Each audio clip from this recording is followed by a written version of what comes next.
Hai Teens, kembali lagi dalam acara TFC. Kali ini kita akan bersama menyimak tulisan dari Pendeta Agus Gunawan. Beliau merupakan pendeta GKI Kebonjati dalam buku renungan Teens for Christ dengan judul Dilarang Iri berdasarkan Matius pasal yang ke-20 ayat yang pertama hingga yang ke-16. Bersama dengan saya Jeremia Teguh Wijaya. Mari sebelum kita mencoba membaca dan merenungkan firman Tuhan, mari bersama-sama kita berdoa.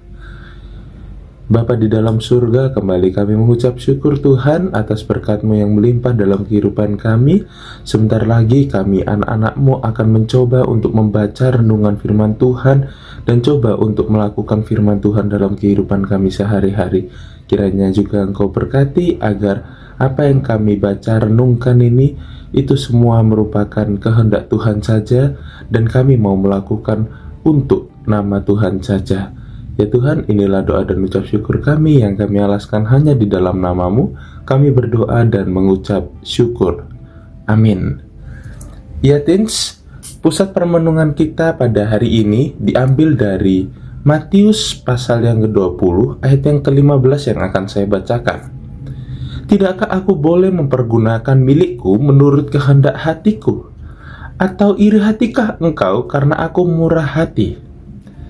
Ya Teens, apa yang kamu rasakan ketika melihat temanmu menjadi juara, menjadi bintang kelas, memiliki ponsel yang mahal atau bahkan sepatu yang bermerek terkenal? Sebagai manusia, ya wajar saja bila rasa ini muncul di dalam hati. Namun, bila iri hati ini dibiarkan, hal itu dapat merusak dirimu sendiri.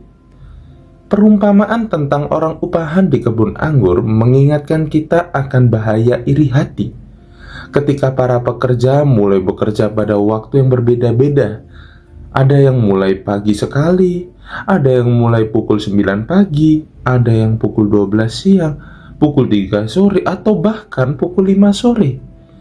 Ketika tiba waktunya pembayaran upah, sang tuan memberikan 1 dinar kepada setiap orang, sesuai dengan kesepakatan pada awalnya. Pekerja yang mulai paling pagi bersungut-sungut karena merasa tidak adil. Ia menganggap dirinya bekerja lebih lama daripada yang lain. Namun sang pemilik kebun menegaskan bahwa ia tidak berlaku tidak adil. Sebab kesepakatan mereka memang 1 dinar sehari. Pemilik kebun menyadari bahwa keluhan itu timbul dari iri hati. Karena itu ia berkata, "Iri hatikah engkau karena aku murah hati?" Teens, iri hati membuat kita merasa hidup harus selalu bersaing, merasa tidak pernah cukup, dan sulit berbahagia ketika melihat keberhasilan orang lain. Iri hati muncul bukan karena kita tidak memiliki kelebihan apapun, melainkan karena kita terlalu fokus pada kelebihan orang lain dan perasaan kalah. Firman Tuhan pada hari ini mengajak kita untuk mengoreksi hati, agar tidak terus membandingkan diri kita dengan orang lain, melainkan melatih diri dan mensyukuri berkat Tuhan. Tuhan menginginkan kita untuk bertumbuh menjadi pribadi yang bersukacita ketika orang lain terberkati, bukan merasa tersaingi.